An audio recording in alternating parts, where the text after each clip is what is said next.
नमस्कार प्रिय विद्यार्थियों, आप सभी का स्वागत है आपके अपने YouTube channel Shukla study point में। मैं शिवम शुक्ला आप सभी दोस्तों का हार्दिक स्वागत करता हूं। आज के वीडियो के माध्यम से दोस्तों हम लोग चर्चा करेंगे बहुत ही बारीकी के साथ चीज़ों के बारे में और मोस्ट इम्पॉर्टेंट ऑब्जेक्टिव टाइप के प्रश्नों के बारे में।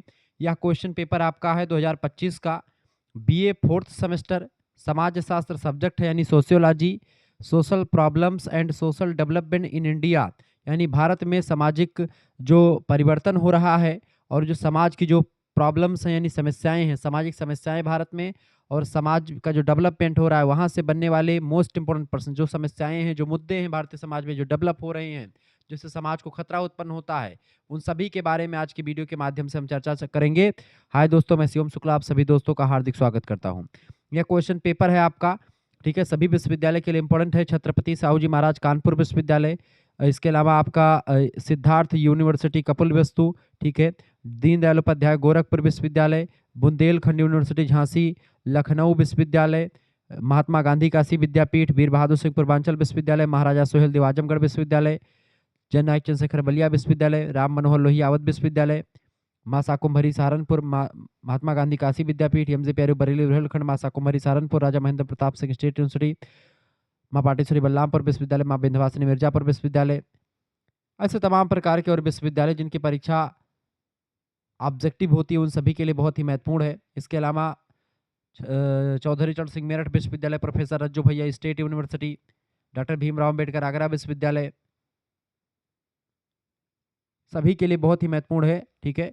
ऑब्जेक्टिव परीक्षा हो तो भी और लिखित परीक्षा हो तो भी सभी के लिए बहुत ही बेस्ट लेक्चर है ये। आप सभी लोग प्लीज़ वीडियो को शेयर कर दीजिएगा और लाइक भी कर दीजिएगा, क्योंकि इसी प्रकार से इन्फॉर्मेटिव वीडियो मैं लगातार आपके लिए लाता रहता हूँ। पहला क्वेश्चन आप देखेंगे महोदय, प्रश्न सामाजिक नियंत्रण संदर्भित करता है। सामाजिक नियंत्रण संदर्भित करता है किसको? फटाफट से आप बताने का प्रयास करेंगे, सभी लोग बताने का प्रयास करेंगे। इसका राइट आंसर क्या हो जाएगा? सामाजिक नियंत्रण जो है वो संदर्भित करता है किसको? वो व्यवहार को नियंत्रित करने के लिए समाज द्वारा उपयोग की जाने वाली विधियों को एक प्रकार से संदर्भित करता है। इसका ए ऑप्शन बिल्कुल करेक्ट आंसर हो जाएगा। दूसरा क्वेश्चन आप देखेंगे, प्रश्न विचलन माना जाता है। विचलन जो होता है समय, स्थान और संस्कृति के सापेक्ष माना जाता है। ऑप्शन नंबर इसका बी करेक्ट आंसर हो जाएगा। विचलन का अर्थ होता है सामाजिक मानदंडों को तोड़ना, यानी सामाजिक जो मूल्य हैं, जो रीति रिवाज हैं, जो परंपराएं हैं, उससे हट करके काम करना ही विचलित व्यक्ति कहलाता है। यानी जब समाज के नियम कुछ कह रहे हैं और आप उस नियम का पालन ना करें, आप अपने मन का करें, आप दूसरे तरीके से चीज़ें करने लगें, आप अपनी संस्कृति को ना माने, ठीक है, तो वो कहीं न कहीं पे आपका आ जाता है, जो सामाजिक मूल्य, सामाजिक मापदंड का आप उल्लंघन करते हैं लगातार, तो विचलित व्यक्ति कहा जाता है। यानी सामाजिक अपराध को विचलन कहा जाता है, और कानूनी अपराध, जब आप कानून का उल्लंघन करते हैं तो वो अपराध होता है, लेकिन जब आप सामाजिक नियमों का उल्लंघन करते हैं, सामाजिक मापदंडों का उल्लंघन करते हैं, तो उसको हम लोग क्या कहते हैं? उसको हम लोग विचलन कहा जाता है, और ऐसे व्यक्ति को विचलित व्यक्ति के नाम से जानते हैं। यह बात आप ध्यान रखेंगे। तीसरा क्वेश्चन आपका आ चुका महोदय, प्रश्न है निम्नलिखित में से कौन सा समाजशास्त्रीय पॉइंट ऑफ व्यू यानी दृष्टिकोण से भ्रष्टाचार को सबसे अच्छी तरह से परिभाषित किया जा सकता है? तो भ्रष्टाचार को निजी लाभ के लिए सार्वजनिक पद का दुरुपयोग, यानी अपने लाभ के लिए आप जिसके लिए बैठे, जिस पद पर आप बैठे उस पद का दुरुपयोग कर रहे हैं। दुरुपयोग करने से होगा क्या कि उसका, उस व्यक्ति का लाभ होगा जो अपने पद का दुरुपयोग कर रहा है, लेकिन जनता की उससे हानि होगी, जनता को उससे एक प्रकार से परेशानी होगी, ठीक है। तो निजी लाभ के लिए सार्वजनिक पद यानी कि जो सरकारी पद है उसका दुरुपयोग करना ही भ्रष्टाचार को सबसे अच्छी तरीके से परिभाषित किया जा सकता है। चौथा प्रश्न, प्रश्न है भ्रष्टाचार धारणा सूचकांक भ्रष्टाचार के किस पहलू को मापता है? तो भ्रष्टाचार धारणा सूचकांक जिसको सीपीआई कहा जाता है, सीपीआई कहा जाता है बेटा, यानी कि करप्शन प्रोटेक्शन इंडेक्स, सीपीआई, ठीक है। हिंदी में क्या बोलेंगे? भ्रष्टाचार धारणा सूचकांक। इसके भ्रष्टाचार के किस पहलू को मापता है? तो ये सार्वजनिक क्षेत्र के भ्रष्टाचार के अनुभूत स्तर को मापता है। इसका ए ऑप्शन बिल्कुल करेक्ट आंसर हो जाएगा। 5 नंबर क्वेश्चन आप देखेंगे, प्रश्न है दलित शब्द का शाब्दिक अर्थ क्या है? दलित का मतलब होता है टूटा हुआ, दबाया हुआ, ठीक है। करेक्ट आंसर इसका हो जाएगा ए ऑप्शन, ठीक है। दलित का मतलब यही होता है। मराठी शब्द दलित का अर्थ है जिसे कुचला गया हो या जिसका दमन किया गया हो, जिसका शोषण किया गया हो, ठीक है। आगे देखते हैं। छठा क्वेश्चन आपकी स्क्रीन पर आ चुका है। प्रश्न है स्मेल्सर प्रश्न आपका आ चुका है, स्मेल्सर के सिद्धांत में कौन सी प्रक्रिया आधुनिकीकरण के दौरान परिवार संरचना में परिवर्तन को शामिल करती है? बढ़िया प्रश्न है। स्मेल्सर एक विद्वान है, समाजशास्त्री हैं।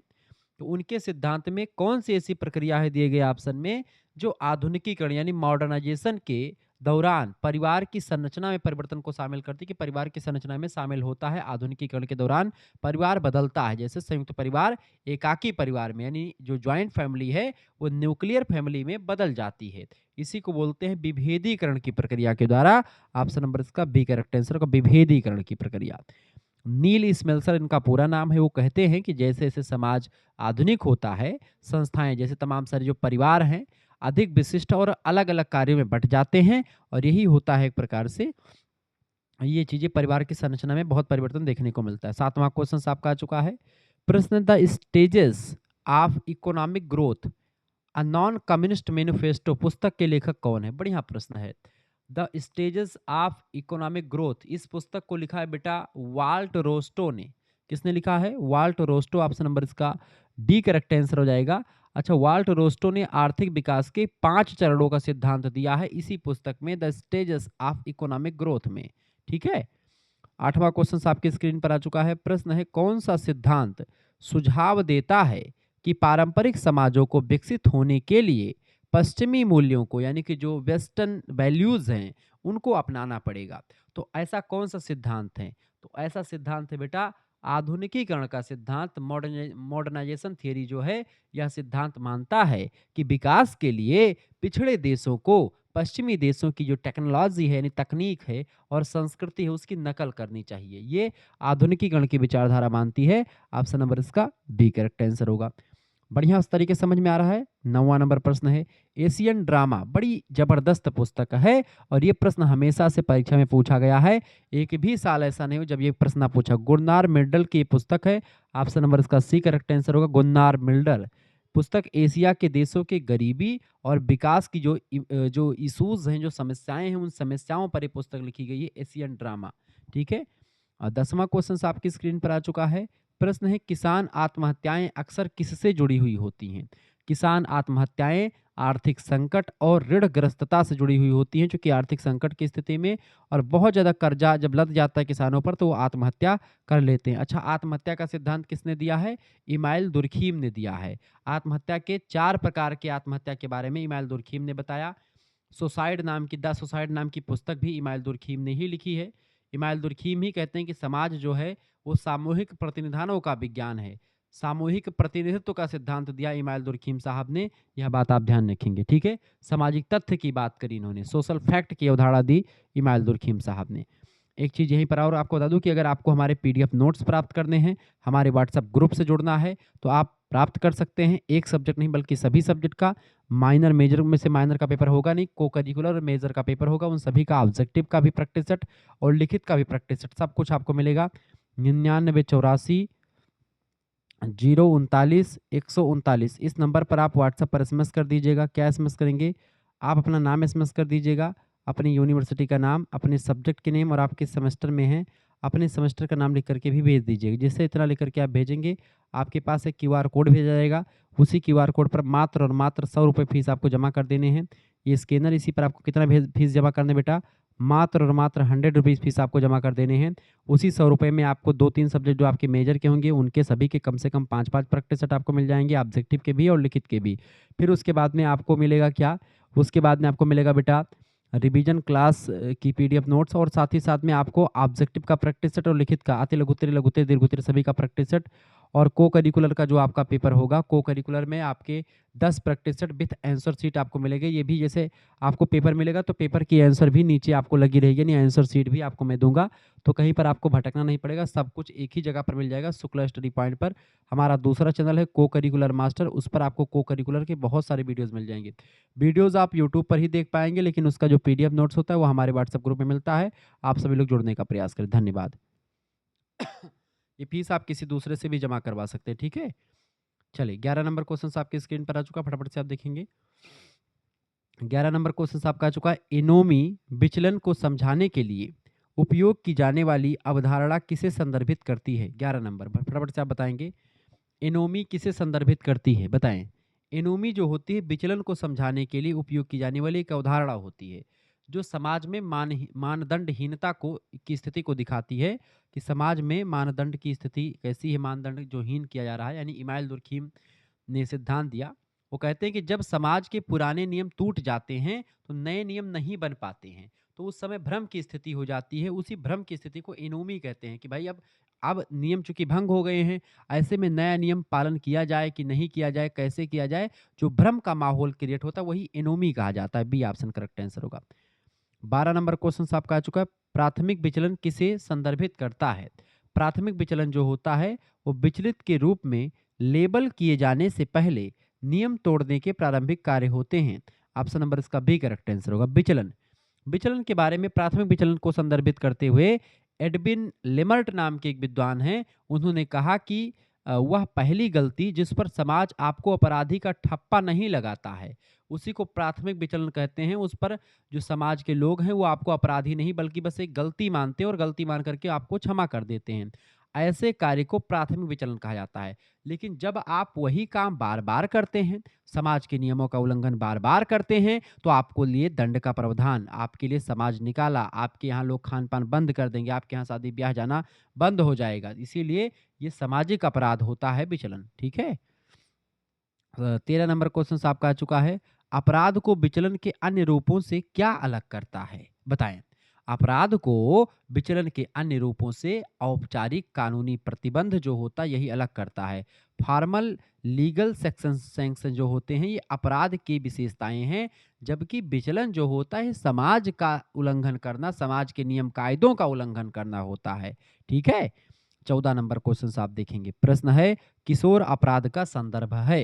किशोर अपराध यानी जुनेवाइल डिलिंक्वेंसी कहा जाता है, यानी ऐसा अपराध जो 18 साल के नीचे का बच्चा करे, ऐसे अपराध को किशोर अपराध कहा जाता है। तो नाबालिगों के द्वारा किया गया अपराध व्यवहार किशोर अपराध कहलाता है। ऑप्शन नंबर इसका B correct. Criminal behaviour by मतलब कि जो माइनर्स यानी जो बच्चे 18 साल से नीचे होते हैं उन पर कानून तोड़ने मतलब जब तोड़ते हैं तो उन पर जो वो अपराधी होते हैं वो किशोर अपराधी कहलाते हैं, उनको सुधार गृह वगैरह भी भेजा जाता है। अगला क्वेश्चन है which of the following is an example of white colour crime. 15 number प्रश्न कह रहा है कि निम्नलिखित में से कौन श्वेत वसन अपराध का एक उदाहरण है? दुकान से चोरी कर लेना नहीं, ये श्वेत वसन अपराध नहीं है। सड़क पर लूटपाट करना ये भी आपका, ये सब अपराध की श्रेणी में आता है, ना कि श्वेत वसन। श्वेत वसन माने होता है व्हाइट कलर क्राइम यानी सफेद पोश अपराध।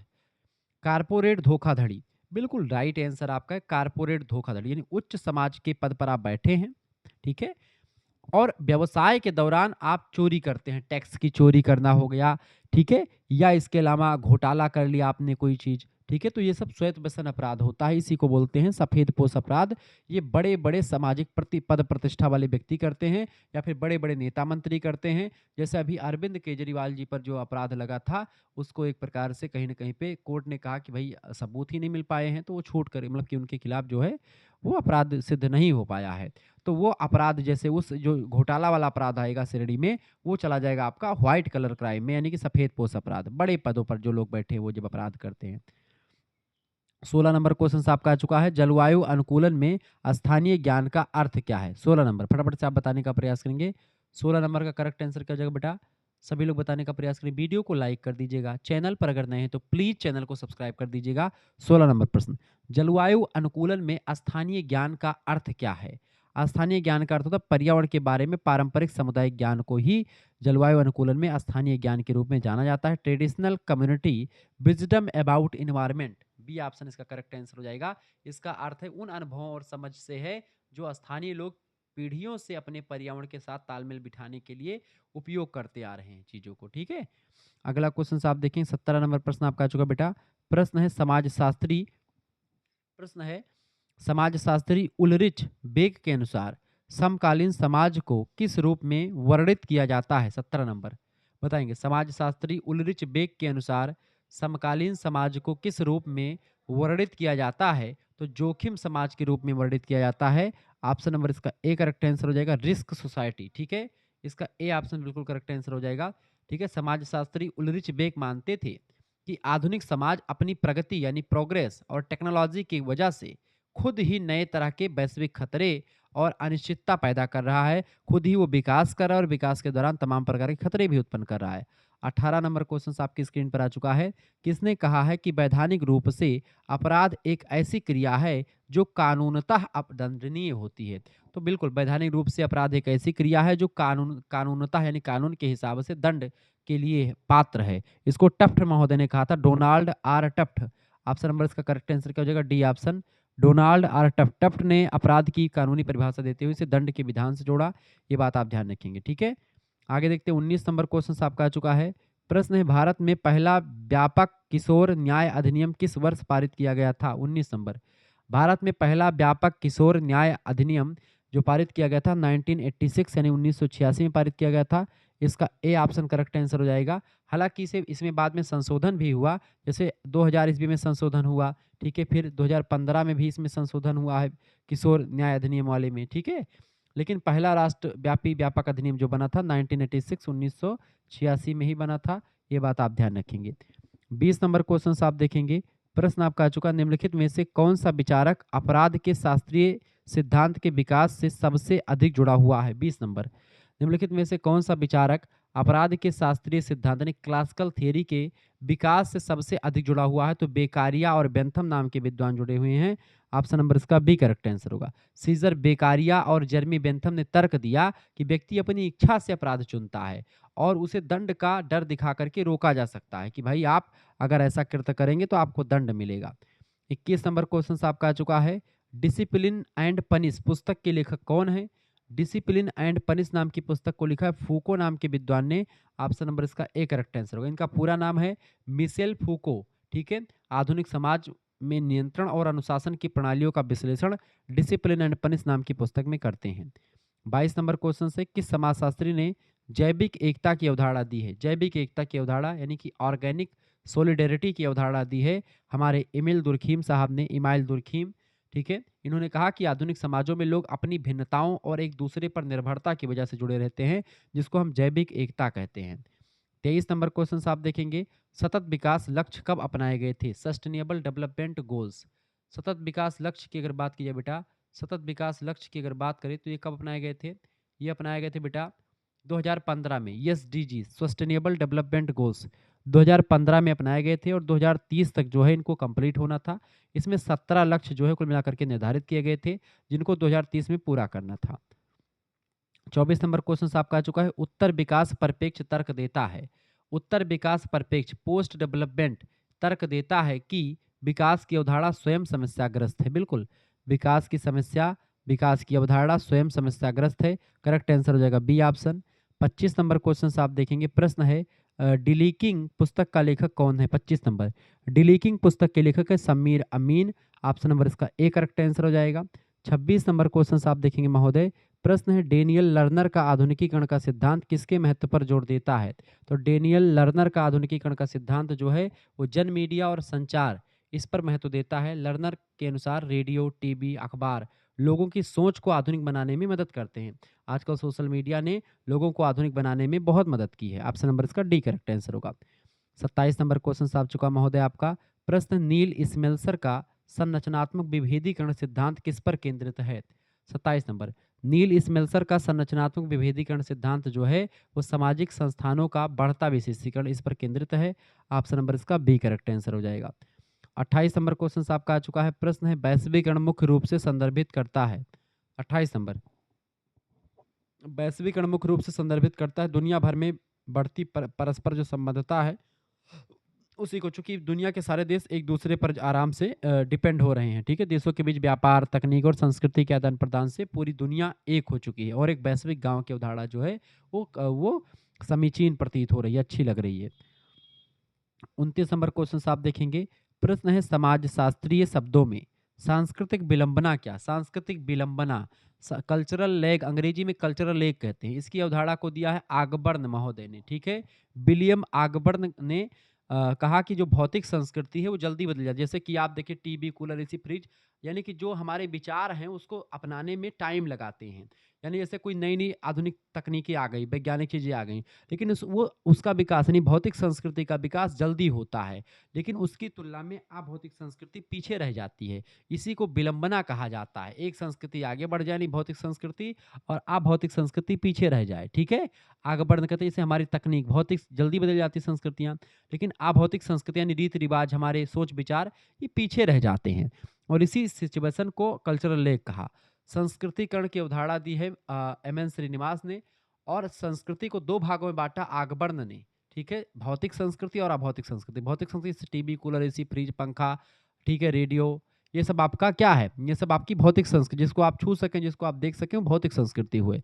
और जेका आप ना छू सको, ना देख सको, वो अभौतिक संस्कृति हुए। तो अभौतिक संस्कृति से आपके नियम होएगा, रीत-रिवाज होएगा, सामाजिक कानून होएगा, सामाजिक मापदंड होएगा, सामाजिक रीत-रिवाज है, ठीक है? ये सब आपका अभौतिक संस्कृति है। तो अभौतिक संस्कृति पीछे रह जाती और भौतिक संस्कृति आगे बढ़ जाती। यही बीचे में जो गैप उत्पन्न होते, यही गैप का, ठीक है, सांस्कृतिक विलंबना कहा जाता है, ठीक है? तो लगा देंगे ए ऑप्शन कि जब भौतिक संस्कृति अभौतिक संस्कृति से तेजी से बदलती है, ठीक है, तो उसी को करेक्ट आंसर हो जाएगा। ये इसको सांस्कृतिक विलंबना कहते हैं। 30 नंबर क्वेश्चन आपका आ चुका, किस शब्द से, प्रश्न आपका आ चुका महोदय, प्रश्न है किस शब्द से एक समाज के कृषि से औद्योगिक आर्थिक आधार तक की प्रगति का वर्णन होता है? 30 नंबर, किस शब्द के एक समाज के कृषि से औद्योगिक आर्थिक आधार तक की प्रगति का वर्णन होता है? तो औद्योगिकरण से होता है। ऑप्शन नंबर इसका बी करेक्ट आंसर होगा, इंडस्ट्रियलाइजेशन। 31 नंबर क्वेश्चन आपका आ चुका है, किस क्रांति ने मानव श्रम से मशीन विनिर्माण तक एक मौलिक बदलाव को चिन्हित किया है?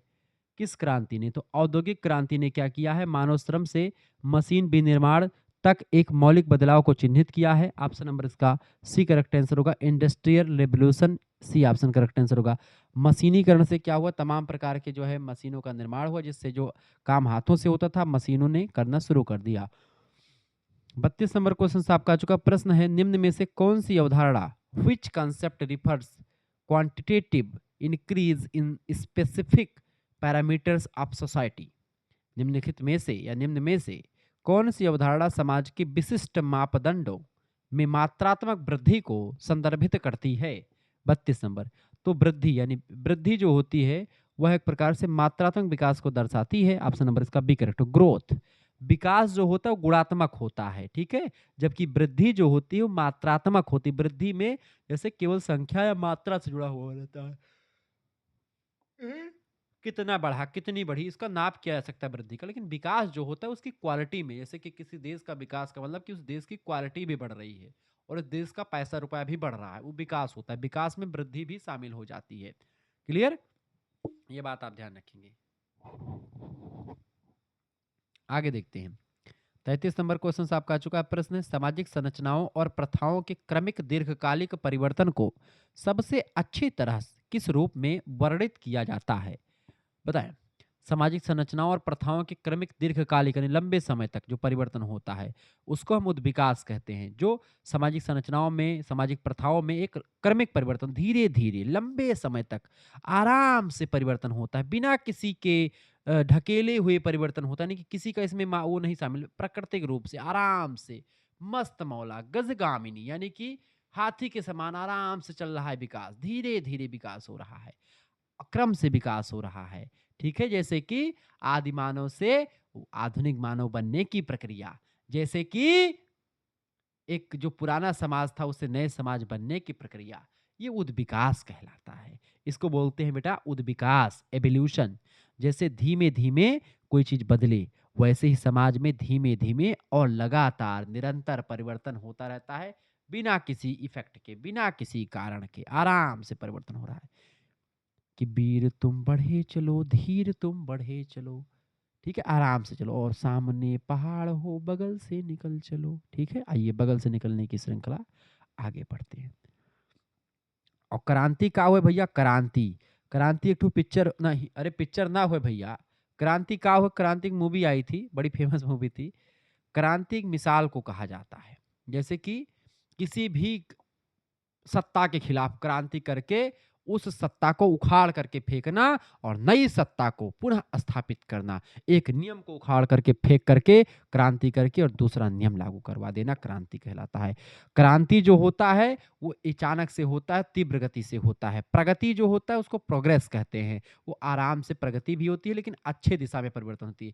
क्रांति आपने करा, हो सकता है क्रांति के फलस्वरूप जो आपने नियम कायदे लगाए वो हो सकता है जो पिछले कानून से भी बेकार हो, ठीक है। तो क्रांति का सकारात्मक और नकारात्मक दोनों प्रभाव पड़ सकता है, लेकिन प्रगति जो होती है वो हमेशा से पॉजिटिव ही होती है, सकारात्मक पहलू के साथ ही आगे बढ़ती है।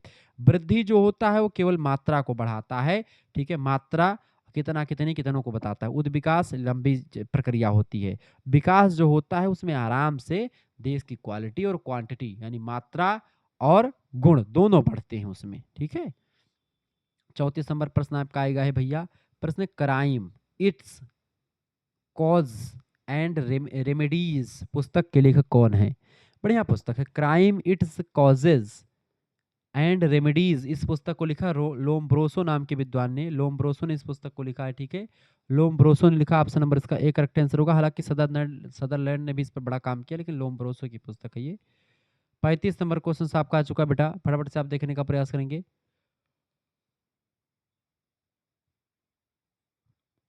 प्रश्न 35 नंबर, समीर अमीन का आसमान विकास का सिद्धांत जोड़ देता है। समीर अमीन का आसमान विकास का सिद्धांत जोड़ देता है, किस पर जोड़ देता है? क्षेत्रों के बीच संरचनात्मक शोषण पर जोड़ देता है। ऑप्शन नंबर इसका सी करेक्ट आंसर हो जाएगा। समीर अमीन का मानना था कि विकसित देश पिछड़े देशों का शोषण करके अपना विकास करते, बिल्कुल करते, इसमें कोई दो राय नहीं है। 36 नंबर क्वेश्चन आपकी स्क्रीन पर आ चुका, फटाफट से आप देखेंगे। प्रश्न है, महानगरीय उपनगरीय संबंध की अवधारणा किसके द्वारा प्रस्तावित की गई है? महानगरीय उपनगरीय मेट्रोपोलिस पॉलिटन सैटेलाइट अवधारणा की बताएं, संबंध की अवधारणा किसके द्वारा दी गई है? महानगरीय उपनगरीय की अवधारणा आंद्रे गुड्डर फ्रैंक ने दी है। ऑप्शन नंबर इसका ए करेक्ट आंसर हो जाएगा, ठीक है। फ्रैंक नाम के एक विद्वान, उन्होंने समझाया कि कोर यानी महानगर अपने लाभ के लिए सैटेलाइट यानी पिछले क्षेत्रों का उपयोग करते हैं। ऑप्शन नंबर इसका ए करेक्ट आंसर होगा। 37 नंबर क्वेश्चन आपका चुका, फ्रैंक की अल्प विकास की अवधारणा सुझाती है, बताएं। फ्रैंक की अल्प विकास की अवधारणा अल्प विकसित सक्रिय रूप से बाहरी संबंधों द्वारा निर्मित किया जाता है। ऑप्शन नंबर इसका बी करेक्ट आंसर होगा। जिन बच्चों ने बी लगा दिया उनका बिल्कुल करेक्ट आंसर हो जाएगा। ये कहते हैं कि गरीबी कोई प्राकृतिक स्थिति नहीं होती है, बल्कि बाहरी आर्थिक शक्तियों यानी पूंजीवाद के द्वारा थोपी गई होती गरीबी, ठीक है। 38 नंबर क्वेश्चन आपका आ चुका है, लर्नर का आधुनिकीकरण सिद्धांत विकास के किस क्रम की पहचान करता है, बताएं। 38 नंबर, लर्नर का आधुनिकीकरण सिद्धांत विकास के किस क्रम की पहचान करता है? तो किस क्रम की पहचान करता है? ये कहता है बेटा शहरीकरण की पहचान, शहरीकरण, साक्षरता, मीडिया एक्सपोजर और राजनीतिक भागीदारी। करेक्ट आंसर हो जाएगा ए ऑप्शन, बिल्कुल राइट आंसर हो जाएगा। डेनियल लर्नर के अनुसार समाज इसी क्रम में आधुनिक बनता है। पहले शहरीकरण होता है, फिर साक्षरता आएगी, फिर मीडिया, फिर एक्सपोजर और फिर राजनीतिक भागीदारी में, ठीक है। इस तरह से पहले शहरीकरण में, फिर लोग पढ़े लिखेंगे, फिर मीडिया आएगी, फिर एक्सपोजर होगा, फिर राजनीतिक भागीदारी आएगी, ठीक है। ऑप्शन नंबर इसका ए करेक्ट आंसर होगा। 39 नंबर क्वेश्चन आपका आ चुका है, कौशल अंतर का अर्थ क्या है, बताएंगे। कौशल अंतर का क्या अर्थ है? 39 नंबर, फटाफट से आप बताएंगे। 39 नंबर क्वेश्चन का आपका क्या पूछा गया बाबू?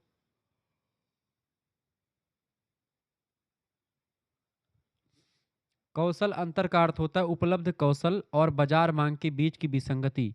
ऑप्शन नंबर इसका बी करेक्ट आंसर हो जाएगा। कौशल अंतर का मतलब क्या होता है? कौशल यानी कि जब युवाओं के पास हुनर नहीं होता है जिसकी कंपनी को जरूरत होती है, उसी को बोलते हैं कौशल अंतर, स्किल्स गैप कहते हैं। उपलब्ध कौशल है और बाजार मांग की विसंगति है, ठीक है, उसके बीच में, दोनों के बीच में विसंगति हो जाती तो वो। 40 नंबर क्वेश्चन आपका चुका, निम्नलिखित में से किसे आमतौर पर कृषि संकट का कारण नहीं माना जाता है?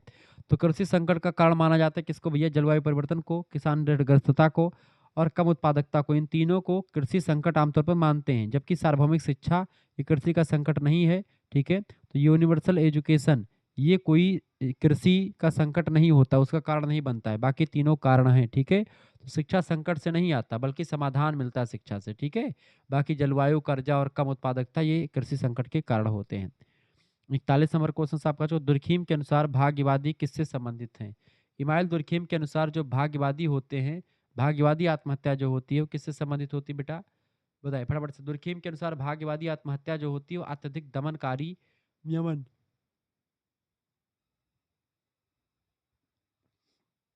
सी ऑप्शन करेक्ट आंसर हो जाएगा। जब समाज के नियम इतने कड़े हो जाएं कि व्यक्ति घुटन महसूस करे, गुलामी जैसा महसूस करे, तो ऐसे व्यक्ति जब आत्महत्या करते हैं उसी को भाग्यवादी आत्महत्या कहते हैं। 42 नंबर क्वेश्चन आपका आ चुका। विकास के सामुदायिक भागीदारी का अर्थ क्या है? विकास के सामुदायिक भागीदारी का अर्थ होता है स्थानीय लोग परियोजनाओं की योजना बनाने में मदद करते हैं। ठीक है, स्थानीय लोग परियोजनाओं की योजना बनाने में मदद करते हैं, उसी को विकास में सामुदायिक भागीदारी कहा जाता है। जब स्थानीय लोग जो होते हैं कोई भी योजना बनाने के लिए मदद करते हैं। ऑप्शन नंबर इसका बी करेक्ट आंसर हो जाएगा। 43 नंबर क्वेश्चन आपका आ चुका। जलवायु परिवर्तन का सामाजिक प्रभाव शामिल है। जलवायु परिवर्तन का सामाजिक प्रभाव जो होता है वो शामिल होता है स्वच्छ खाद्य सुरक्षा, स्वास्थ्य, खाद्य सुरक्षा और प्रवास में परिवर्तन। ये जलवायु परिवर्तन का सामाजिक प्रभाव होता है। ऑप्शन नंबर इसका सी करेक्ट आंसर हो जाएगा। आगे देखते हैं अगला क्वेश्चन। 44 नंबर प्रश्न आपकी स्क्रीन पर आ चुका है बाबू। प्रश्न है शहरी लचीलापन एक शहर की किस क्षमता को संदर्भित करता है? 44 नंबर। तो शहरी लचीलापन अर्बन जो है रेसिलियंस रेजिलियंस एक शहर की क्षमता को संदर्भित करता है। ठीक है, तो ये किसकी? तो ये एक प्रकार से पर्यावरणीय चुनौतियों से बचने और अनुकूलित होने की एक प्रकार से चीज़ों को संदर्भित करता है। ऑप्शन नंबर इसका ए करेक्ट आंसर होगा। जिन बच्चों ने ए लगा दिया उनका बिल्कुल राइट आंसर है। 45 नंबर क्वेश्चन आपकी स्क्रीन पर आ चुका है। 45 नंबर क्वेश्चन आप देखेंगे महोदय। 45 नंबर प्रश्न आपके क्या कह रहा है? 45 नंबर क्वेश्चन आपका आ चुका। प्रश्न है कौन सी अवधारणा उस घटना का वर्णन करती है जहां जातीय या धार्मिक अल्पसंख्यक प्रमुख संस्कृति के पहलुओं को अपनाते हैं? 45 नंबर बताएं कौन सी अवधारणा उस घटना का वर्णन करती है जहां अल्पसंख्यक प्रमुख संस्कृति के पहलुओं को अपनाते हैं? इसका करेक्ट आंसर क्या हो जाए? यानी कि जब एक समूह दूसरी संस्कृति के संपर्क में आकर के उसके तत्वों को सीखता है उसी को क्या बोलते हैं? पर संस्कृति ग्रहण कहा जाता है। ऑप्शन नंबर इसका डी करेक्ट आंसर हो जाएगा। यानी जब आप एक संस्कृति के हैं और दूसरी संस्कृति कोई आती है उसकी कुछ चीज़ों को आप सीख लेते हैं, ग्रहण कर लेते हैं, उसी को पर माने दूसरे की संस्कृति माने कल्चर और ग्रहण माने ग्रहण करना। 46 नंबर क्वेश्चन से गरीबी का चक्र सिद्धांत क्या सुझाव देता है? 46 नंबर। गरीबी का चक्र सिद्धांत जो होता है वो गरीबी की स्थिति संरचनात्मक बाधाओं के माध्यम से पीढ़ियों में खुद को पुनरुत्पादित करती हैं। ये बात यानी ए ऑप्शन इसका करेक्ट आंसर हो जाएगा। गरीबी का चक्र जो होता है इसका मतलब है कि गरीब के पास संसाधनों की कमी होती है जिससे वह गरीबी से बाहर नहीं निकल पाते हैं। संसाधन अगर उनके पास हो जाए तो उसका उपयोग करके वो अमीर बन सकते हैं। तो गरीबी का चक्र यही कि भाई उनके पास उत्पत्ति के साधन भी नहीं है और ना ही उनके पास संसाधन है लेकिन उनका दोहन भी नहीं पता है कुछ भी चीजें। 47 नंबर क्वेश्चन आपका आ चुका है।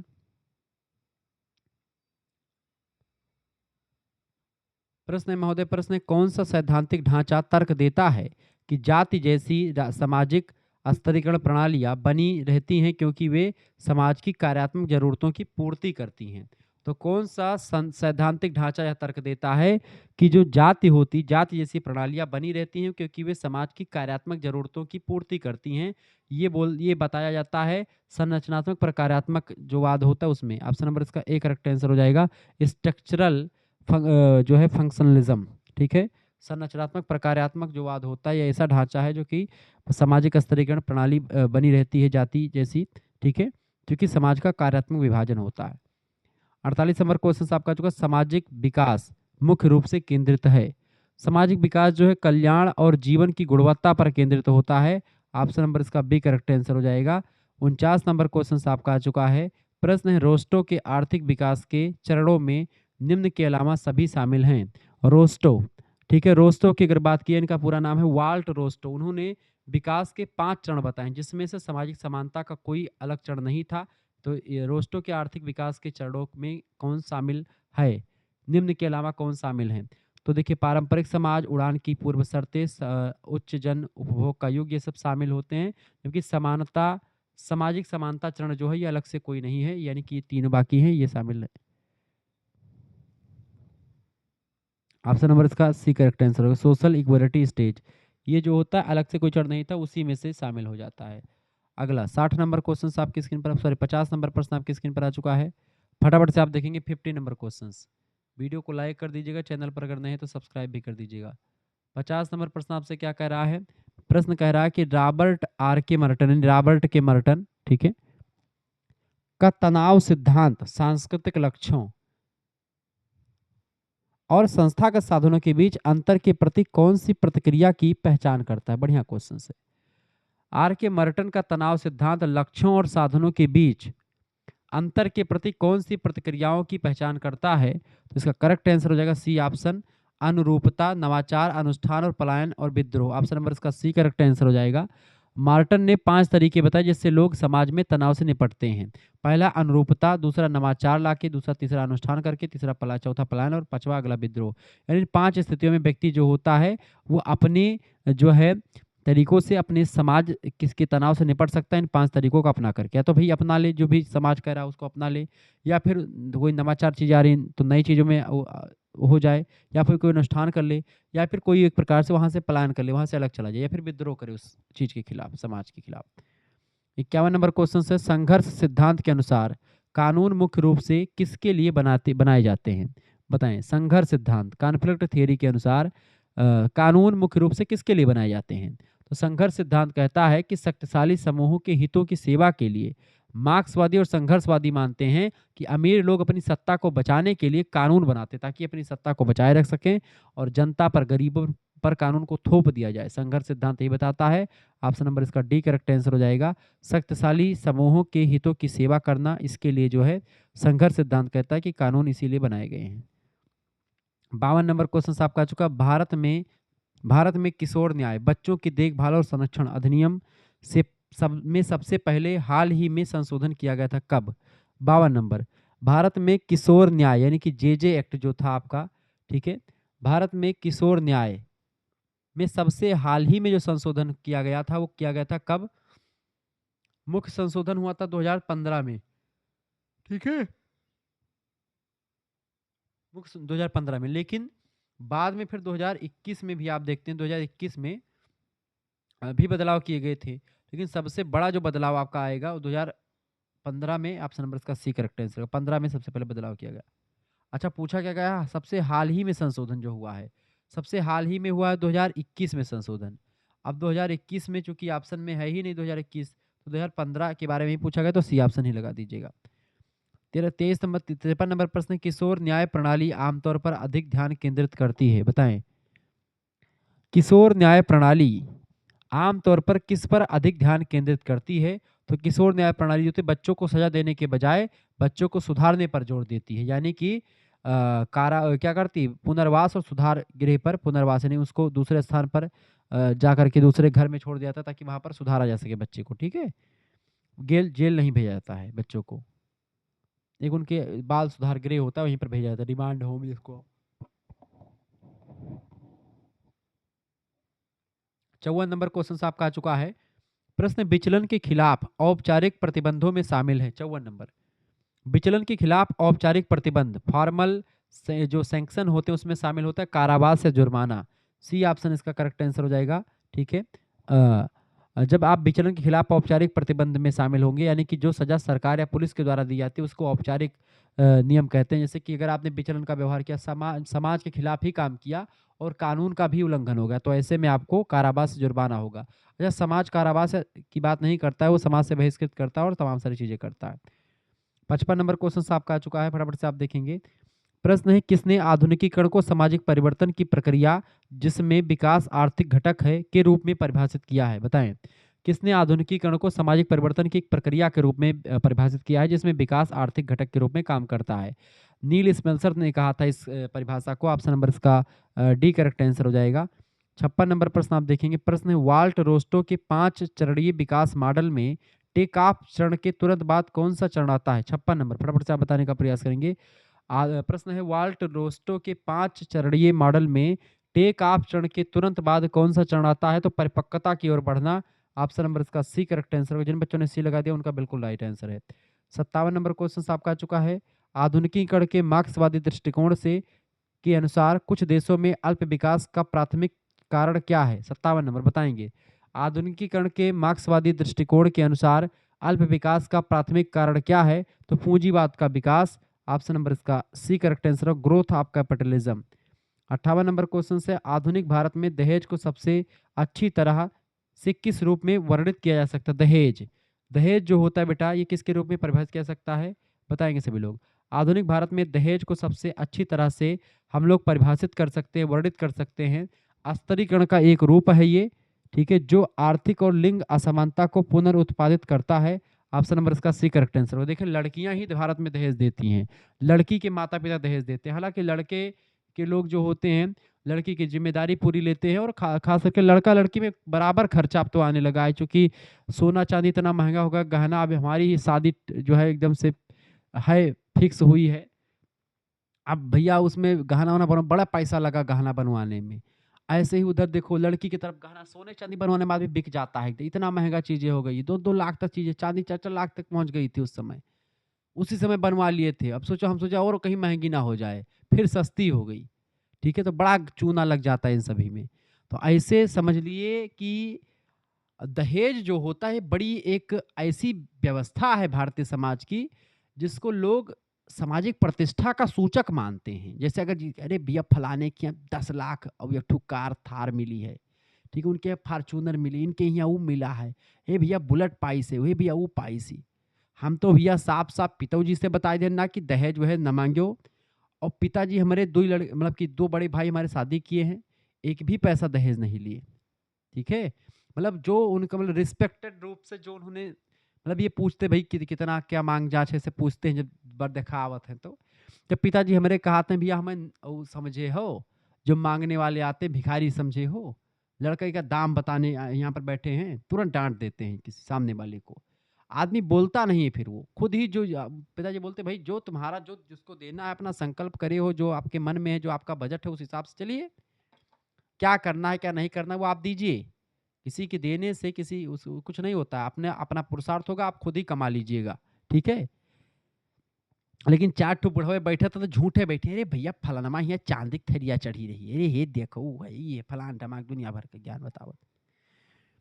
59 नंबर क्वेश्चन आप देखेंगे। प्रश्न है, घरेलू हिंसा से महिलाओं का संरक्षण अधिनियम 2005 के अनुसार निम्नलिखित में से किसे घरेलू हिंसा का रूप नहीं माना जाता है, बताएं। 59 नंबर, घरेलू हिंसा अधिनियम 2005 में आया था, ध्यान रखेंगे। उसमें किसे घरेलू हिंसा का रूप नहीं मानते हैं, तो देखिए शारीरिक शोषण को घरेलू हिंसा का रूप मानेंगे, यौन शोषण ये भी घरेलू हिंसा है, मौखिक और भावात्मक शोषण भी अगर आप करते हैं तो भी ये यौन, गाली देते हैं, गलौज करते हैं, गंदी गंदी बातें बोलते हैं अपनी पत्नी को या फिर महिला को या छोटे बच्चों को, तो सब घरेलू हिंसा आ जाएगा। ठीक है, घरेलू खर्चों पर असहमति, ये कोई घरेलू हिंसा नहीं है। भाई मान लेते हैं कि मेहरारू कहेस कि हमें लकमी गए बढ़िया लिपस्टिक चाहिए, आइकॉनिक के काजल चाहिए, और मान लीजिए आइकॉनिक के नहीं दिवाए पाए तो कोनो लोकल मार्केट से सुरमई दिवाए दो लेके जाएगा, बढ़िया पुराना मॉडल महका हुआ तीरदार सुरमा। ठीक है, या लाली इसे 10-20 रुपये वाली 50 रुपये वाली दवाई दी हो ना, महंग 400-500 रुपये की दवाई पाओ, तो वहाँ खातिर अगर मेहरारू घरेलू हिंसा के लिए कहा है कि घरेलू हिंसा के लिए हम 2005 वाला नियम ये बताओ था, तो गलत है। यानी घरेलू खर्चों पर कि भाई जैसे पूड़ी बनना है, आप पूड़ी बनाओगे के लिए रिफाइंड नहीं खरीद पाए 90 रुपये 95 रुपये, तो कहीं भैया जो आज रोटी खा लो, जहाँ जहाँ हमारे लगे हो जाए 150 रुपये, वही दिन बढ़िया रिफाइंड खरीदब और पूड़ी छन जाए। अगर एक खत्ते में मेहरारू लड़ाई तब बेकार है। ठीक है, कहीं नोनो रोटी मिले और कहीं पूड़ी सुहारी मिले, तो इसके खातिर जो है अपना तैयार रहना। एक लड़की को हमेशा ये सोचना चाहिए कि हो सकता है कि हमारे हस्बैंड आज अगर हमको पूड़ी तरकारी खिला रहे बढ़िया बढ़िया, आज हमको छेना खिला रहे हैं, तो कल हो सकता है नमक रोटी भी मिले तो उसमें भी हमको वो भी बर्दाश्त करना है। जैसे भैया एक पक्षी है, एक वृक्ष पे बैठा हुआ था और उस वृक्ष में आग लगी हुई थी। कहानी सुनिए, बड़ी मजेदार कहानी है। एक बहेलिया आया, बहेलिया ने पूछा उस पक्षी से कि बेटा पक्षी ये बता कि तुम इस पेड़ पर क्यों बैठा हुआ है, जब जंगल में आग लगी है, वृक्ष जल रहा है, इसके पत्ते जल रहे हैं, तू इस वृक्ष पे बैठ करके क्या कर रहा है।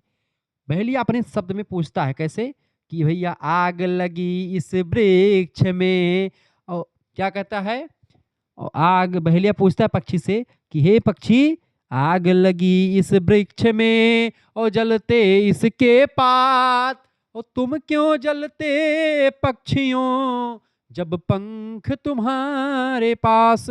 यानी कि हे पंछी, तुम क्यों जल रहा है जब पंख तुम्हारे पास है, तुझको तो फुर्र से उड़ जाना चाहिए। तो पंछी का बड़ा प्यारा सा जवाब आता है। हमारी जितनी भी बच्चियां हैं और जितने भी पुरुष समाज के लोग हैं, सभी लोग देखिए, तभी तालमेल बैठेगा। आप तो पक्षी का जवाब सुनिएगा। पक्षी कहता है कि फल खाए इस वृक्ष के और बीट लथेड़े पात, और यही हमारा धर्म है और जले इसी के साथ। यानी कि फल खाए इस वृक्ष के, बीट लथेड़े पात, यही हमारा धर्म है, जले इसी के साथ। ये है पंछी की मानसिकता। एक पशु पक्षी ऐसे सोचते हैं अपनी जन्मभूमि के प्रति। तो आपका पति 10 रुपया कमाई कहो कहो ऐसे कहता है 1000 कमाए ले तो हजारों तो हिनका दे और 10 रुपया तो हिनका लाए कह दे। तो यह का ध्यान रखो कि अगर 10 रुपया है तो कल लड़ो ना, और 1000 है तो बहुत ज्यादा उछलो कूदो ना। समझो, इस तरीके से रहना, तालमेल बैठा करके, ताकि जैसे भगवान सूर्य, ना तो उनको उदय होने की खुशी रहती है और ना ही अस्त होने का गम रहता है। शास्त्रों में कहा गया है, उदेत सविता ताम्र संपत्तो चा विपत्तो चा महताम में एक रूपता। चाहे आप जो है किसी अच्छे चीजों में आए तो ना ज्यादा खुशी, ना किसी बुरे कंडीशन में बहुत ज्यादा दुखी। ठीक है, डी ऑप्शन। इतना लेक्चर नाकन दिए लागे हम आप सब सोचबो कि गुरुजी बिना मतलब के ज्ञान झोंके डालते हैं। चलो भैया आगे बढ़ते हैं। 60 नंबर क्वेश्चन आपका आ चुका है। 60 नंबर क्वेश्चन, एक टीचर का कर्तव्य होता है कि अपने बच्चों को, अपने जो स्टूडेंट है, छोटे भाई बहन, उनको सतमार्ग पर ले जाएं, और वही मैंने आपको बताया। 60 नंबर क्वेश्चन से, फ्रैंक का निर्भरता सिद्धांत तर्क देता है कि अल्प विकास है। अल्प विकास मैंने कम विकास, धीरे धीरे जिसका विकास हो। तो फ्रैंक का निर्भरता सिद्धांत तर्क देता है कि अल्प विकास जो होता है वो वैश्विक पूंजीवाद के द्वारा सक्रिय रूप से निर्मित है। वैश्विक किसका 60 नंबर का करेक्ट आंसर क्या हो जाएगा? बी ऑप्शन, वैश्विक पूंजीवाद द्वारा सक्रिय रूप से निर्मित। ऑप्शन नंबर इसका बी करेक्ट आंसर हो जाएगा। ठीक है, अगला क्वेश्चन आप देखेंगे 61 नंबर क्वेश्चन आपका आ चुका है।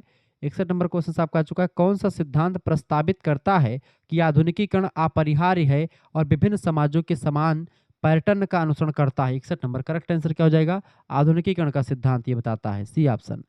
निर्भरता सिद्धांत में महानगर शब्द किसे संदर्भित करता है? निर्भरता सिद्धांत में महानगर, मेट्रोपोलिस शब्द जो होता है कोर पूंजीवादी देशों को, कोर पूंजीवाद देश को एक प्रकार संदर्भित करता है। ऑप्शन नंबर इसका बी करेक्ट आंसर होगा। 63 नंबर क्वेश्चन से, रोस्टो के सिद्धांत में पारंपरिक समाज की विशेषता है। 63 नंबर, रोस्टो के सिद्धांत में पारंपरिक समाज की विशेषता होती है सीमित प्रौद्योगिकी और प्री न्यूटनियन विज्ञान। ऑप्शन नंबर इसका डी करेक्ट आंसर। जिन बच्चों ने डी लगा दिया उनका बिल्कुल राइट आंसर है। 64 नंबर क्वेश्चन आप देखेंगे, प्रश्न है, डेनियल लर्नर की the process of traditional society ने मुख्य रूप से किस क्षेत्र में आधुनिकीकरण का अध्ययन किया? फटाफट से आप बताएंगे। 64 नंबर प्रश्न क्या है? डेनियल लर्नर की पुस्तक the processing of traditional society ने मुख्य रूप से किस क्षेत्र का अध्ययन किया है? तो मध्य पूर्व क्षेत्र का अध्ययन किया। ऑप्शन नंबर इसका बी करेक्ट आंसर हो जाएगा। ठीक है, आगे बढ़ते। 65 नंबर क्वेश्चन आपका आ चुका है। फटाफट से आप देखेंगे 65 नंबर क्वेश्चन। वीडियो को लाइक कर दीजिएगा, चैनल पर अगर नए हैं तो सब्सक्राइब कर दीजिएगा। 65 नंबर 65 नंबर क्वेश्चन से, कोर और परिधि देशों के बीच निर्भरता सिद्धांत के संदर्भ में क्या संबंध है? कोर और परिधि, अमीर देश कोर देश कहे जाते हैं और गरीब देश परिधि वाले देश। कोर मतलब एकदम से सेंट्रल में रहते हैं वो कोर वाले, परिधि माने जो एकदम किनारे बसे हुए होते हैं शहरों के, ये देश। ठीक है, ये परिधि वाले देश गरीब होते हैं और केंद्र के देश जो है अमीर होते हैं। ठीक है, तो प्रश्न है आपका, देखिए, अमीर देश और गरीब देश के कच्चे माल का उपयोग करके अमीर बन जाते हैं, यानी कि जो गरीब देश है उनका कच्चा माल अमीर देश खरीद लेते हैं और उसका पक्का माल बना करके गरीब देशों को जाकर के महंगे दाम में बेच देते हैं।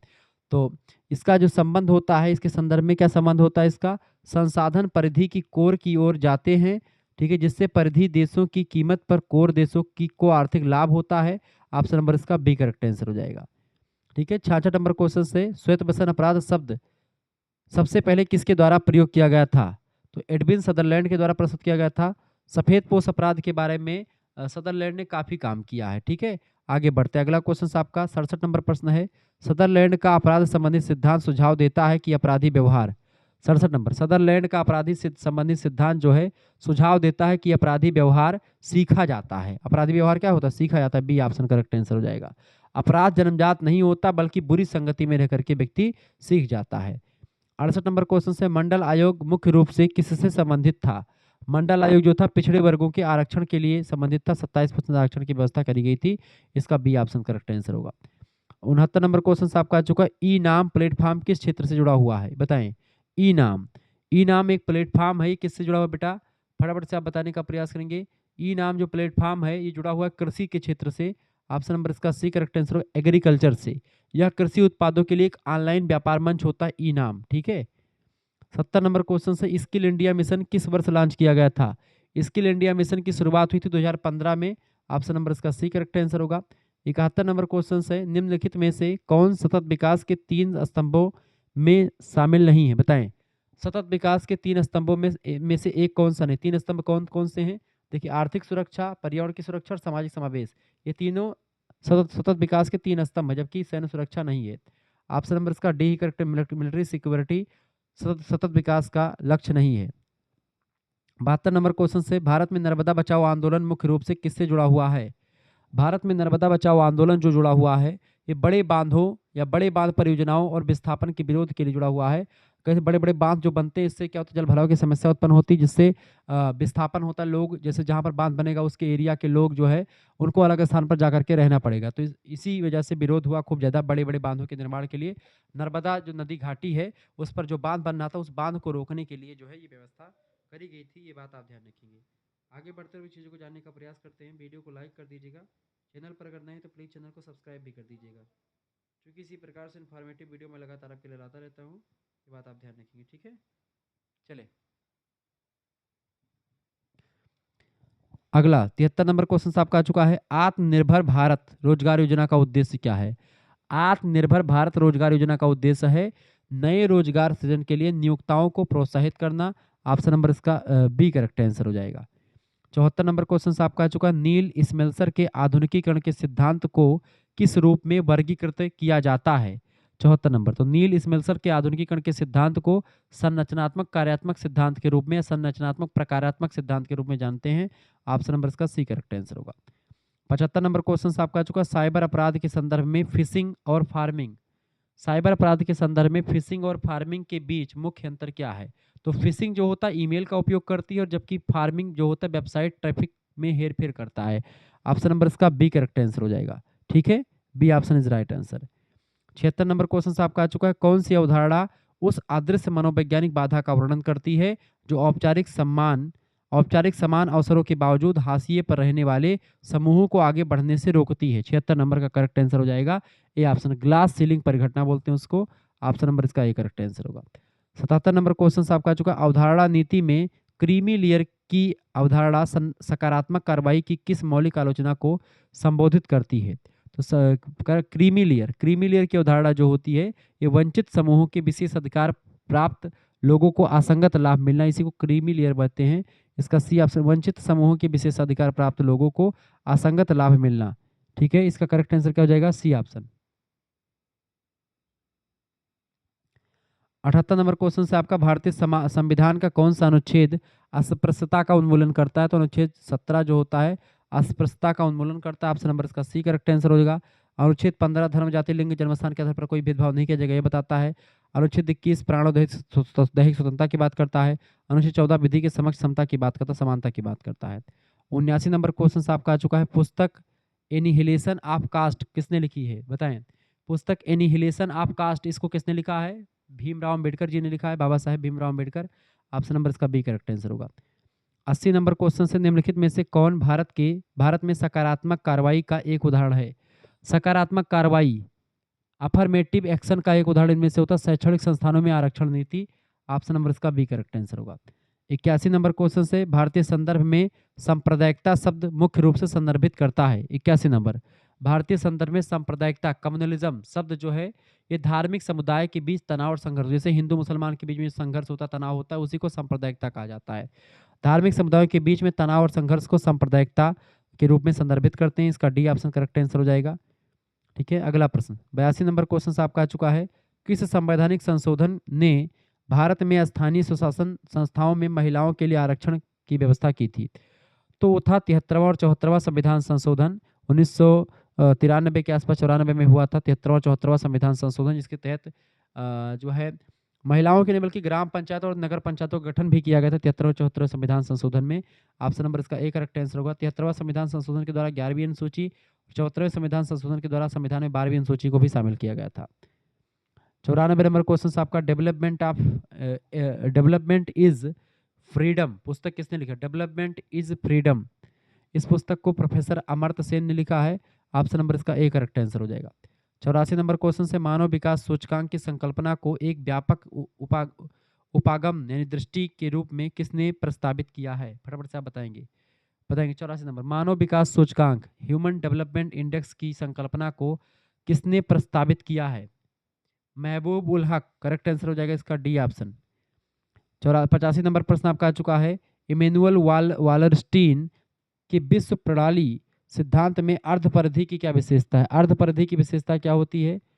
सेमी पेरिफ्रे की क्या विशेषता होती है? इमेनुअल वालरस्टीन सिद्धांत में अर्धपरिधि की विशेषता है यह कोर और परिधि के बीच एक मध्यवर्ती श्रेणी होती है। बिल्कुल करेक्ट आंसर हो जाएगा। तो यह कोर और परिधि के बीच एक मध्यवर्ती श्रेणी का प्रतिनिधित्व करता है।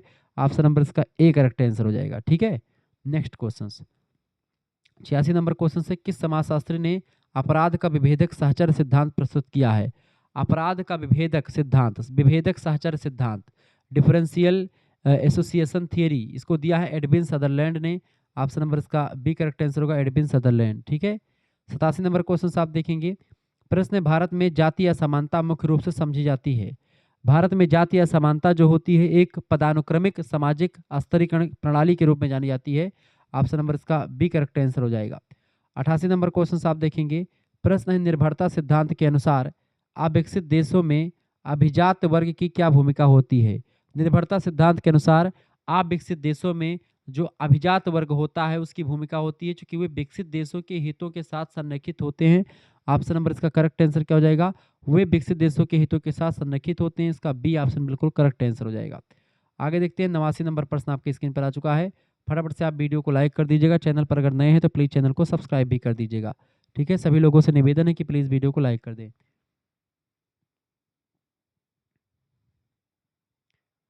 89 नंबर क्वेश्चन आपसे कह रहा है बाबू, 89 नंबर क्वेश्चन क्या कह रहा है? प्रश्न कह रहा है प्रश्न है सतत विकास का प्राथमिक फोकस क्या है? सतत विकास सस्टेनेबल डेवलपमेंट का प्राथमिक फोकस ये है कि भविष्य की पीढ़ियों की जरूरतों से समझौता किए बिना वर्तमान जरूरतों को पूरा करना, यही सतत विकास कहलाता है। ऑप्शन नंबर इसका बी करेक्ट आंसर होगा। ठीक है, 90 नंबर क्वेश्चन आपका आ चुका है। प्रछन्न बेरोजगारी की अवधारणा आमतौर पर किस क्षेत्र में देखी जाती है? तो प्रछन्न बेरोजगारी जो होती है कृषि के क्षेत्र में देखी जाती है। जैसे एक खेत की जरूरत में 2 लोगों की जरूरत है, अब उसी में 2 लोगों के बजाय आप 5 लोग काम कर रहे हैं 2 ही खेत में, एक ही खेत में, तो वो वहाँ पर मतलब काम से ज़्यादा लोग ही काम कर रहे हैं, यानी कि काम कम है और काम करने वाले लोग ज़्यादा हैं। ऐसी प्रकार की बेरोजगारी को यानी पता भी नहीं चलेगा कि आप बेरोजगार हैं, काम भी करते रहेंगे और उतना काम रहेगा। जैसे एक बीघा खेत में आप गए हैं काम करने के लिए, अब 4 आदमी चले गए जबकि काम एक ही लोगों का है, तो 3 लोग जो है प्रचंड बेरोजगार हो जाएंगे। क्लियर? तो इसी को बोलते हैं कृषि के क्षेत्र में। ऑप्शन नंबर इसका बी करेक्ट आंसर होगा। 91 नंबर क्वेश्चन से प्रतिभा पलायन घटना संदर्भित करती है। प्रतिभा पलायन का मतलब होता है ब्रेन ड्रेन, जिसको आप कह सकते हैं। ब्रेन ड्रेन थियरी जो है ये विकासशील देशों से लोग विकसित देशों की तरफ भाग जाते हैं। जो कुशल पेशेवर होते हैं उनको बुला लिया जाता है। ठीक है, तो करेक्ट आंसर विकासशील देशों से विकसित देशों में कुशल पेशेवरों का प्रवास ही ब्रेन ड्रेन कहलाता है, यानी कि प्रतिभा का पलायन कहलाता है। 92 नंबर क्वेश्चन आपका आ चुका। राष्ट्रीय ग्रामीण आजीविका मिशन NRLM का नाम बदल करके क्या कर दिया गया, बताएं? राष्ट्रीय ग्रामीण आजीविका मिशन NRLM का नाम बदल करके दीनदयाल अंत्योदय योजना के नाम से कर दिया गया है। Day NRLM। ठीक है, ऑप्शन नंबर इसका बी करेक्ट है, दीनदयाल अंत्योदय योजना। ठीक है, ऑप्शन नंबर इसका बी करेक्ट आंसर होगा। 93 नंबर क्वेश्चन से घरेलू दुर्व्यवहार में हिंसा का चक्र सिद्धांत में आमतौर पर कौन से चरण शामिल होते हैं? 93 नंबर फटाफट से आप बताने का प्रयास करेंगे। इसका राइट आंसर क्या हो जाएगा? वीडियो को लाइक कर दीजिएगा। चैनल पर अगर नए हैं तो प्लीज़ चैनल को सब्सक्राइब कर दीजिएगा। बहुत ज़बरदस्त तरीके से मैंने आपको बताया हुआ है। को करिकुलर मास्टर हमारा दूसरा चैनल है, उस पर भी आपको सोशियोलॉजी BA 4th सेमेस्टर के बहुत सारे ऑब्जेक्टिव लेक्चर्स आपको मिल जाएंगे। 93 नंबर क्वेश्चन आपसे कह रहा है घरेलू दुर्व्यवहार में हिंसा का चक्र सिद्धांत में आमतौर पर कौन से चरण शामिल होते हैं? तो आमतौर पर जो होता है तनाव निर्माण, हिंसा, हनीमून यानी मेल मिलाप, ये सब जो है शामिल होता है। ऑप्शन नंबर इसका ए करेक्ट आंसर होगा। 94 नंबर क्वेश्चन से डार्क वेब का क्या तात्पर्य है? डार्क वेब इंटरनेट सामग्री जिसे एक्सेस करने के लिए विशिष्ट सॉफ्टवेयर चाहिए और जो जानबूझ करके छिपाई जाती है, उसी को हम डार्क वेब कहते हैं। ठीक है, ऑप्शन नंबर इसका सी करेक्ट आंसर। उस इंटरनेट सामग्री से जिसे एक्सेस करने के लिए विशिष्ट सॉफ्टवेयर की आवश्यकता होती है और जानबूझ करके छिपाई जाती है, उसी को डार्क वेब कहते हैं। सी ऑप्शन करेक्ट आंसर होगा। 95 नंबर क्वेश्चन से सार्वजनिक जीवन में भ्रष्टाचार पर लागू टूटी खिड़कियों का सिद्धांत क्या सुझाता है? बताएं। सार्वजनिक जीवन में भ्रष्टाचार पर लागू टूटी खिड़कियों का सिद्धांत जो होता है, ये दिखाता है यदि नियंत्रित ना किया जाए तो भ्रष्टाचार के मामूली रूप अधिक गंभीर भ्रष्टाचार की ओर ले जाते हैं। ये टूटी खिड़की वाला सिद्धांत दर्शाता है। ऑप्शन नंबर इसका ए करेक्ट आंसर होगा। 96 नंबर प्रश्न आपकी स्क्रीन पर आ चुका, फटाफट से आप देखेंगे। वीडियो को लाइक कर दीजिएगा, चैनल पर अगर नए हैं प्लीज चैनल को सब्सक्राइब भी कर दीजिएगा। 96 नंबर क्वेश्चन आपका आ चुका है। प्रश्न महोदय, उस प्रक्रिया के लिए क्या शब्द है जिसके द्वारा निम्न जातियां अपनी सामाजिक स्थिति से में सुधार के लिए उच्च जातियों के रीति रिवाजों और प्रथाओं को अपना लेती हैं? एम.एन. श्रीनिवास के द्वारा दी गई अवधारणा है वो संस्कृतिकरण की। ठीक है, सी ऑप्शन करेक्ट आंसर हो जाएगा इसका। संस्कृतिकरण की अवधारणा के द्वारा निम्न जातियां जो होती हैं उच्च जाति जैसा पहनावा ओढ़ावा, रीति रिवाज, खान पान सब कुछ उच्च जातियों के जैसा व्यवहार करती हैं और धीरे धीरे करती रहती है। साल 2 साल 10 साल 5 साल जो है 50 साल तक जैसे यही चीज़ करते रहते हैं, तो उनकी अगली पीढ़ी जो है वो उसी जाति में कन्वर्ट हो जाती है, उच्च जाति बन जाती है। और उच्च जाति को प्रभु जाति कहते हैं। ठीक है, जिनकी जिनकी लोगों को अपनाते हैं देख करके लोग, प्रभु जाति की अवधारणा एम.एन. श्रीनिवास ने ही दी है। ठीक है, संस्कृतिकरण की अवधारणा, आधुनिकीकरण की अवधारणा, पश्चिमीकरण की अवधारणा सब एम.एन. श्रीनिवास ने दी है। 97 नंबर क्वेश्चन से, भारत में शैक्षणिक संस्थानों और सरकारी नौकरियों में अनुसूचित जातियों के लिए कितने प्रतिशत आरक्षण प्रदान किया गया है? बताएंगे। भारत में जो एससी कैटेगरी है, अनुसूचित जाति, उनके लिए कितने प्रतिशत आरक्षण प्रदान किया गया? तो 15% आरक्षण की व्यवस्था करी गई है। 15%। ठीक है, 27% जो है ओबीसी के लिए आरक्षण प्रदान किया गया है। 98 नंबर क्वेश्चन आपका आ चुका, किस समाज सुधारक ने निम्न जातियों के लिए काम करने हेतु सत्यशोधक समाज की स्थापना करी थी? सत्यशोधक समाज की स्थापना बताएंगे।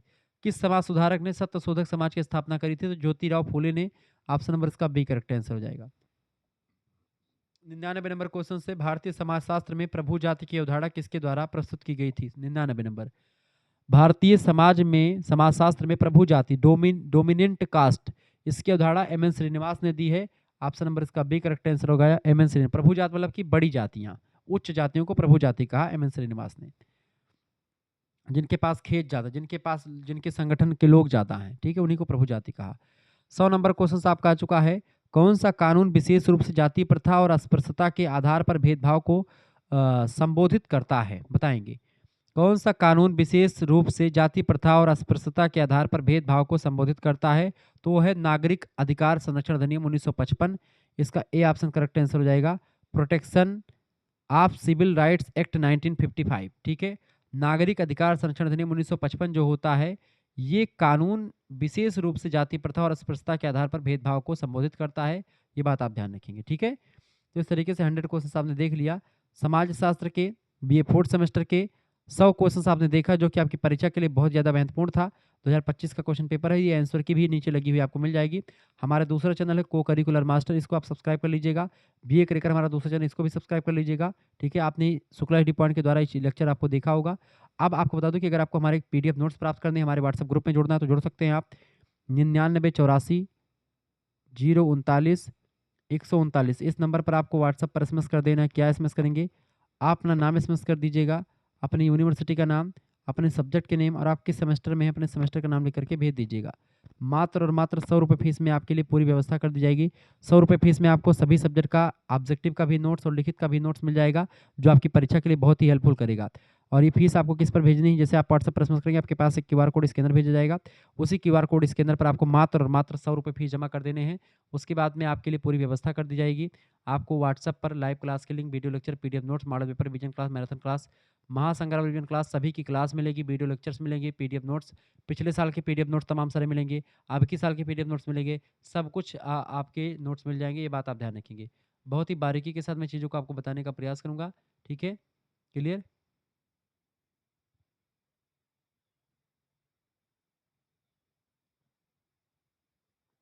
क्लियर?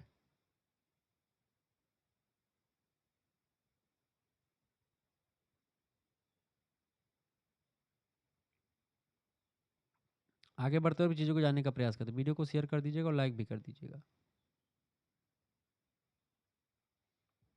तो इस तरीके से आपने चीज़ों को समझा। अगर एक ऑफर भी चल रहा है आपके लिए, अगर आप जो है 4th semester and 5th semester एक साथ ज्वाइन करते हैं तो आपके लिए मात्र और मात्र 150 रुपये से 2 सेमेस्टर का फीस 200 रुपए होता, लेकिन अभी ऑफर में केवल 150 रुपए फीस में, ये बहुत कम बच्चों को जानकारी है, तो 150 रुपए फीस में शुक्ला एडी पॉइंट का एक ऑफर है कि भाई 150 रुपए में आप 4th सेमेस्टर पूरा 5th सेमेस्टर यानी कि 1 साल तक की फीस केवल 150 रुपए है, ठीक है?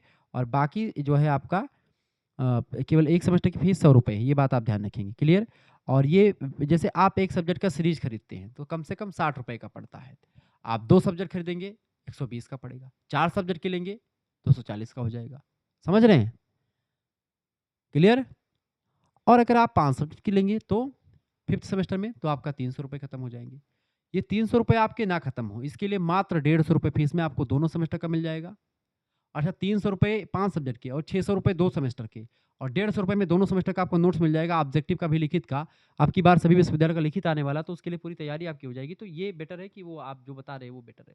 मेरे हिसाब से आपका यही सबसे बेटर हो जाएगा। आप हमसे जुड़ें, देर ना करें, तुरंत एसएमएस करें, देर ना करें। मात्र 100 रुपए फीस में आपको पूरा 4th सेमेस्टर के सभी नोट्स आपको 5-5 प्रैक्टिस सेट सभी सब्जेक्ट के मिल जाएँगे, ऑब्जेक्टिव के, लिखित के और को-करिकुलर का ऑब्जेक्टिव भी पेपर सभी विश्वविद्यालय का होता है, तो उसका 10 प्रैक्टिस सेट आपको विथ आंसर शीट मिलेगा, ठीक है? धन्यवाद, मिलते हैं फिर नेक्स्ट वीडियो में, तब तक के लिए जय हिंद, जय भारत।